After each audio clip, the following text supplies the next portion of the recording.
Kamusta mga tol?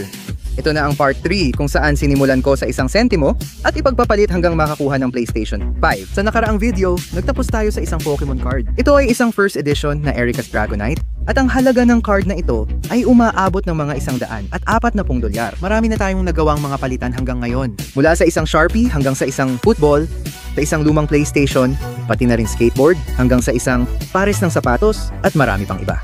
Ngayon sa video natin ngayon, pupunta ako sa isang trading card con kung saan maraming cards at iba't ibang bagay na makikita ninyo. Simulan na natin ulit ang adventure. Kita-kits doon mga tol, kakarating lang natin sa event. Nasa trading card game con tayo. Makikita mo dito ang mga Pokemon cards, comics at iba pa. Papasok tayo doon at sana makapag-trade ng card na ito.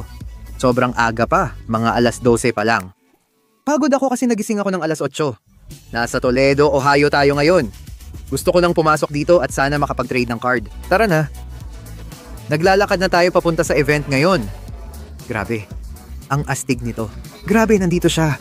Gustong-gusto ko talaga. Gaano ka nakatagal nangongolekta? Mula 1,993 puro magic na ang ginagawa ko. Dati akong nagbebenta ng booster box sa mga tindahan. Talaga? Oo. Grabe, ang astig talaga nun.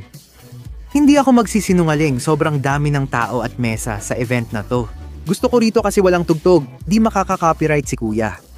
Tahimik ka dyan, may booth si Ginoong Magic. Mga tao ito sa Cleveland. Kumusta pare? Kumusta? Ayos kang makita. Ganun din. Uy, meron ka ba nung sombrero na yon? Literal na lahat ng tao ay nagko-comment na kailangan ko raw yung sombrero. Salamat. Uy, tumahimik ka nga Ginoong Magic. Isusuot ko na ito ngayon. Maraming salamat sa sombrero. Seryoso pare, mahalaga talaga ito sa akin. Ang dami niyong komento tungkol sa sombrero. Nangyari na, ano tingin niyo? Suot ko to buong araw. Perfect ang event na to para sa sombrerong ito. Hindi ko kailangan ng Supreme na sombrero, Magikarp lang. Tara.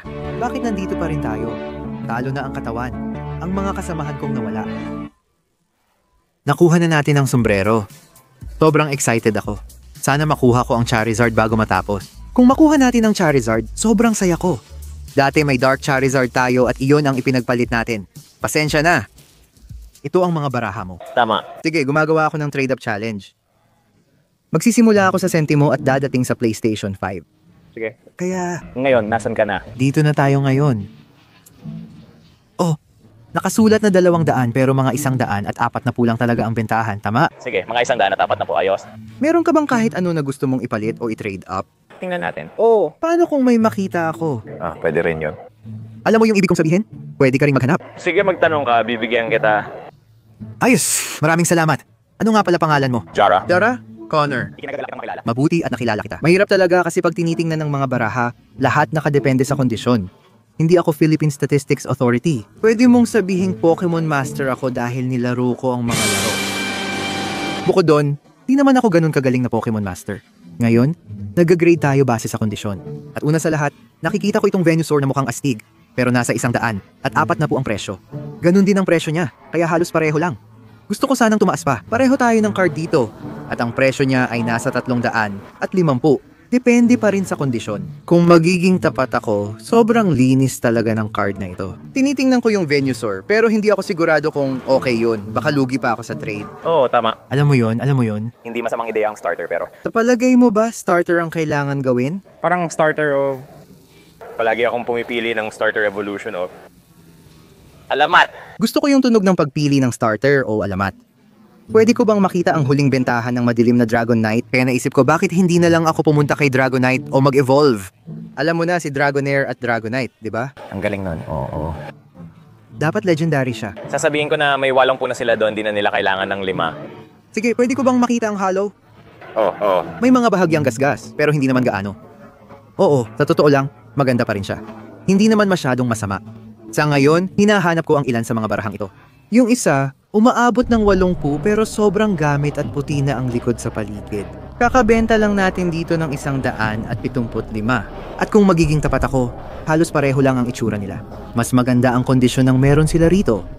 Yung isa binebenta ng P100 at 75. At yung isa naman kakabenta lang ng P400 at mukhang pareho lang ang kondisyon. Sa tingin ko, okay palitan yun. Hindi ko alam ang presyo ng card. Gusto kong sabihin na baka umaabot ito ng mga 230, mga ganon. Ano sa tingin mo ang kondisyon nito? Gusto ko ito. Gusto mo yung kondisyon? Sa totoo lang, gustong gusto ko ito. Sige. Ngayon tatanungin naman kita. Ang pinakamagandang card sa lahat ng panahon ay Charizard, di ba? Opo, sir. May reverse hollow ka ba? Ano nga tawag doon? Yun ang Yan ang reverse hollow. Anong pagkakaiba nito sa Legendary Collection? Legendary Collection. Ito lang ang pagkakataon na ginawa nila ang ganitong fireworks style na hollow treatment. Kapansin-pansin talaga ang itsura. Mahirang makita kung may gas-gas dito. Sasabihin ko sana, oh, Ang daming nangyayari. paano naman ito? Nakikinig! Papayag ka bang ipagpalit ang Dark Dragonite dito? Ang Erika's Dragonair. Oo, papayag ako dyan. Papayag ka dyan. Oo. Gawin na natin. Perfecto. Salamat. Ano naman ito? Babalik tayo. Sige. Mag-iikot muna tayo tapos babalik tayo kasi gusto kong kumuha ng graded na card. Oy mga pare, habang lumalayo tayo sa mesa, dala natin ang Dark Dragonite. Ito dito ay isang first edition na card mula sa Team Rocket Collection. Maganda pa ang kondisyon ng card na ito, ayos ba? May gasgas ang hollow pero okay pa. 500 daw ang presyo, pero malamang hindi iyon ang totoong halaga. Para tansyahin ko ang presyo nito, masasabi kong nasa mga 230. Plano kong lapitan ng isang vendor, tanungin kung magkano ang presyo ng card na ito. At doon magsisimula ang trade. Baka presyohan nila itong card ng 300 at sino ang nakakaalam? Baka makakuha pa tayo ng mas mataas. Kaya tara, gawin na natin to. Mag-ikot tayo. Makipag-usap pa tayo sa iba. Tara na. May mga maluluwag ba kayong cards? Yung mga maluluwag na Pokemon cards o... Baka may 5 pa tayong libo. May tanong ako. May challenge ako. Magsisimula ako sa 1 sentimo at ipagpapalit ito hanggang makakuha ng PlayStation 5. Sige. At nakarating kami hanggang dito. Nandito kami para maghanap ng mas magandang kapalit. Magkano ang halaga mo sa card na ito? Kailangan mo akong bigyan ng sandali. Sige, ayos lang. Maglaan ka ng oras. 200 piso? Sige, meron ka ba na parang... Ipapakilala kita kay Alex. Siya ang tao ko sa retail. Tinatangkang mong manatili sa Pokemon cards, di ba? Pinakamalawak ang alam ko sa Pokemon, wala akong alam sa Magic o iba pa. Oh, Ilalagay ko in Dragonite at Dark Dragonite na maganda pa ang kondisyon. 200 piso ito. Sige. Maghanap tayo ng pwede niyang i-upgrade. Papalitan ko siya ng kaunti para kumita siya ng kaunti. naghahanap ng Pokemon. Meron ka bang particular na gusto? Ganun ba? Wala talaga, sana may grado. Kung pwede itong bigyan ng grado, ibig kong sabihin, ang galing nun. Pero syempre, nasa iyo pa rin yun. Nasa iyo kung ano ang handa mong ipagpalit. Papayag ka ba sa palitang ito? Yung $300, tiningnan ko at may nakita akong nabenta ng $220. Pwede mo rin akong paalisin at sabihing hindi. Sige, ayokong masaktan ka sa ginawa ko. Ayos lang? Negosyo lang ito. Tama. Kaya tinitingnan ko itong card na ito dito, mga pare. O sige, meron tayong Venusaur Hollow. Galing ito sa base set at Philippine Statistics Authority 7 ito. Sige, astig kung makakuha ng graded na card, lalo na starter pa. Mukhang magandang card ito para ipagpalit. Kakausapin ko muna boss ko, titingnan kung may mapagkasunduan tayo. Ayos. Sa tingin ko papayag siya sa palitan.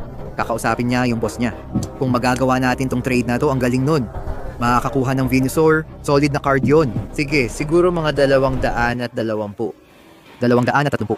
Ang presyo ay $250. Pero gusto ko mga $220 at 30 lang. Sana pumayag sila. Pinayagan na ako ng boss, kaya kung okay sa'yo, palitan natin ito at ayos ka na. Kaya makikipagpalitan ka. Makikipagpalitan tayo. Gawin na natin. Sige. Gawin na natin. Salamat. Oo naman. Uy mga pare, umaalis na tayo. Tignan nyo to, may graded card na tayo ngayon. Ang astig nito. Isa itong Hollow Venusaur mula sa base set edition. Philippine Statistics Authority 7 siya. Grabe, ang linis talaga nito. Sobrang saya ko na may graded card na tayo. Ang astig talaga. Sobrang excited ako dito mismo. Sobrang excited akong nandito. Hindi ko alam kung bakit. Sobrang saya ko lang talaga. I mean, tingnan mo naman to. Ang cute ng lahat dito. Tingnan mo yan. Ang cute talaga. Iba talaga ang pakiramdam kapag may graded card ka. Dati akala ko lang, pero totoo pala. Hindi ko alam na wala palang gustong makipagpalitan ng kahit ano para sa Philippine Statistics Authority 7 Venusaur dito sa event na to. Yung card na sobrang saya ko nung nakuha ko, siya pa yung nagdala ng pinakamasakit na naramdaman ko sa trade-up challenge na to. At ayun, ganito halos nangyari. Meron ka bang kahit anong gusto mong ipagpalit? Oh? Meron ka bang gustong ipagpalit para sa card na to? Meron kang Charizard dito mismo. Papayag ka bang ipagpalit yon? Hindi mo tatanggapin yon. Gusto mo bang magpalitan ng card sa card? Sige, gusto mo bang ipagpalit yan dito? Hindi. Sige. Pasensya na pero kailangan mong tanggalin yun. Nagbibiro lang ako. Magpapalit ako ng 1 sentimo para sa PlayStation 5.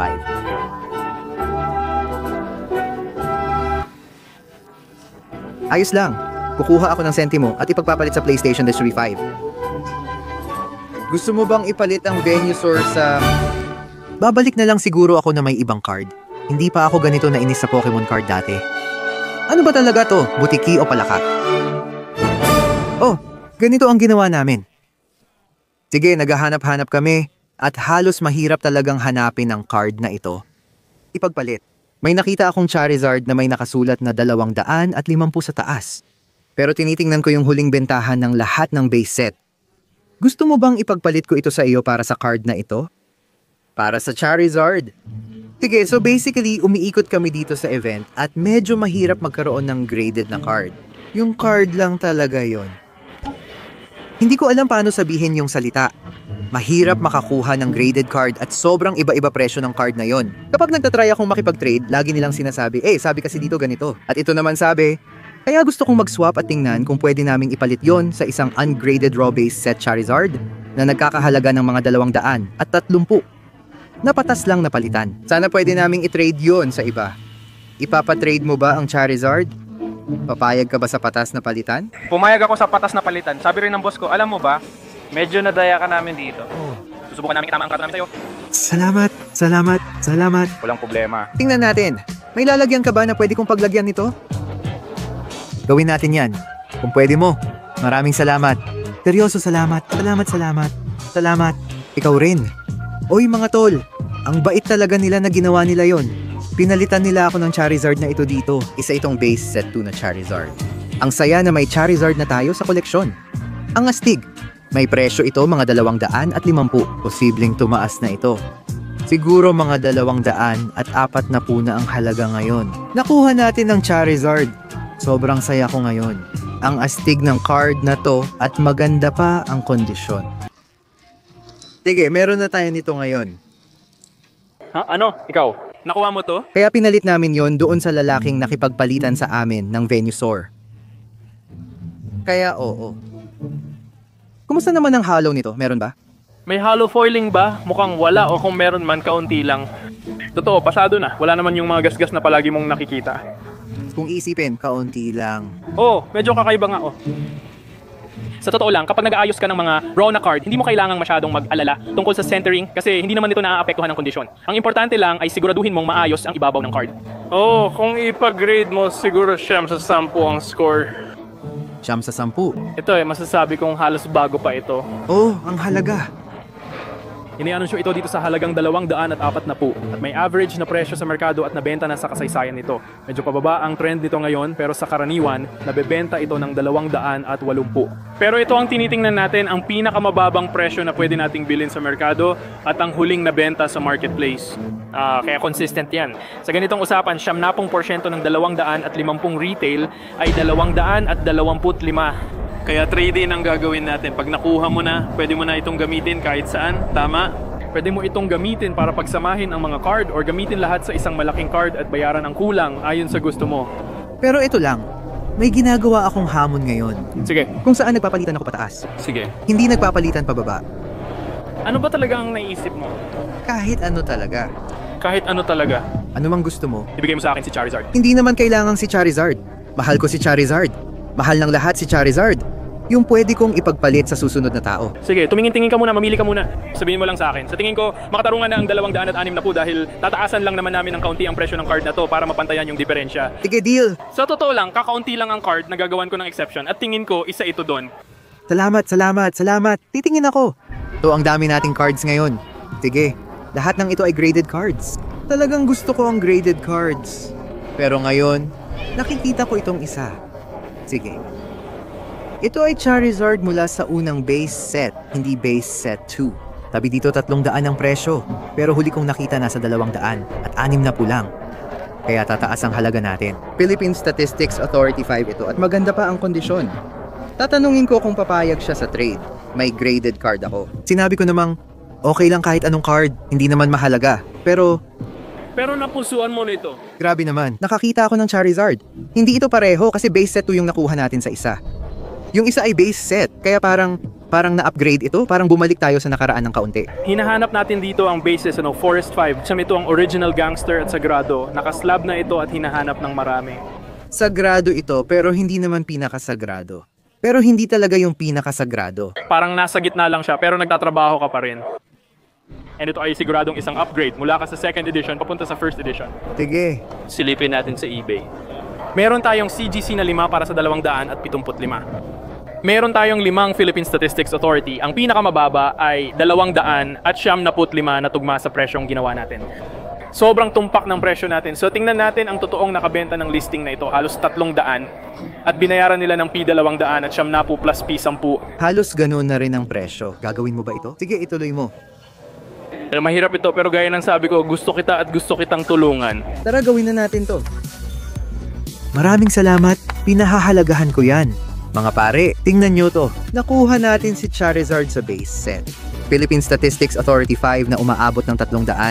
Ang astig niyan. Maraming salamat. Ano yun? ProPlayGames.com. Pro Play Games. Tama yan. Ilalagay ko ang YouTube. Pumunta kayo at tingnan nyo sila. Sige, may mga bagay sila doon. Sabihin mo sa akin kung anong meron kayo sa channel. Pare, meron kaming lahat. Meron kaming Dragon Ball, naglalaro ng konting Magic, Pokemon, Yu-Gi-Oh! Malupit na Yu-Gi-Oh! Swerte sa'yo. Salamat. PlayStation 5, tama? Maraming salamat. Ano ulit ang pangalan mo? Felipe. Felipe? O pare. Connor, salamat talaga pare. O mga tol, kakapalit lang natin pataas. Nakuha natin ang base set Charizard at isang Philippine Statistics Authority 5. Ang presyo nito ngayon ay eksaktong $300. Ang kondisyon nito ay hindi ko na kailangang sabihin. 5 grado ito. Tuloy-tuloy lang tayo pataas. Hindi ko alam kung magkano na ang naipon nating pera sa pagpapalit-palit dito sa challenge na to. Pero marami na tayong napalitan dito. Ang astig ng lugar na to. Susubukan ko pang magpalit bago tayo umalis. Kahit gusto ko nang tapusin dahil ang ganda ng card na ito. Magkikita tayo sa susunod kong pupuntahan. Ikaw si Connor. Oh. Ako si Connor. Paano mo ito baybayin nga pala? KONOR. Grabe, ang galing mo. Tama ang paraan na, di ba? Tamang paraan. Literal. Akala ko nasa emergency room ka sandali. Sabi ko nga sa'yo. Hindi pwede. Laging may lumalaban. Nandito na tayo, malayo na ang narating. Sige. Malayo na ang narating natin. Hindi pa gaanong malayo. Ano yung huling ipinakita ko sa'yo? Humarap ka sa akin na may Venusaur. Siguro level 3 siya. Ang Venusaur ay nasa 230. Sa tingin ko ganun. Nakalagay na 3 doon pero ang Venusaur ay umaabot ng mga 230. Uy, upgrade na yon. Ayan na. Sige, ayos. Kaya nagpalit kami pataas. Hindi masama, hindi masama. 300 ang huling benta niyan at nakaset na ang presyo. Kung ikaw, pwede mo akong tanggihan o magbigay ng ibang opsyon. Gusto ko lang mag-upgrade. Dati base set 2 lang tayo. Maganda talaga ang kondisyon nun. Pero pinalit ko yun dito kasi graded na ito. Base set Charizard. Gusto ko pang magpatuloy sa mga susunod. Nakikita ko na nakapresyo ito ng 350. Sige, sige. Shadowless itong Charizard at Philippine Statistics Authority 2. Ano masasabi mo doon? Nakapag-desisyon na ako. Sa tingin ko magiging masaya at bagay ito sa akin. Gagawin mo yan. Oo. Sa tingin ko, malayo ang mararating ito kung walang dito. Sa tingin ko, gagana ito. Salamat. Ano ulit pangalan mo? Frank. Frank, Connor, at OR. Sa tamang paraan. Ang tamang paraan. Perpekto, maraming salamat. Seryoso, gusto mo bang i-promote ang kahit ano? Win Condition Games, Atlanta, Georgia. Nagbebenta kami ng baraha. Bisitahin ang website namin.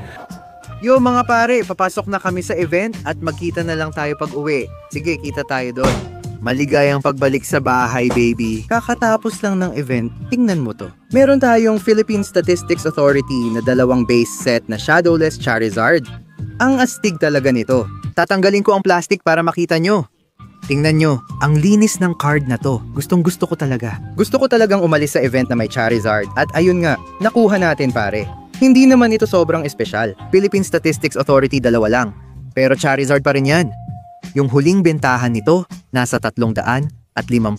Pero kung pupunta ka sa eBay ngayon, kahit anong shadowless na Philippine Statistics Authority 2, umaabot na ng mahigit $700.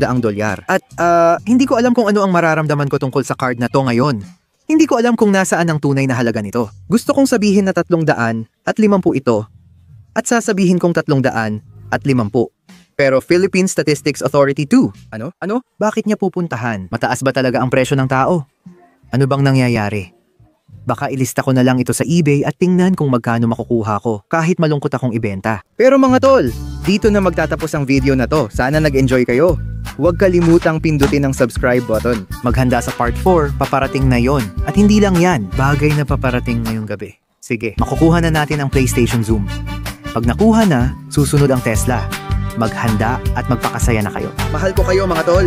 Kita-kits sa susunod.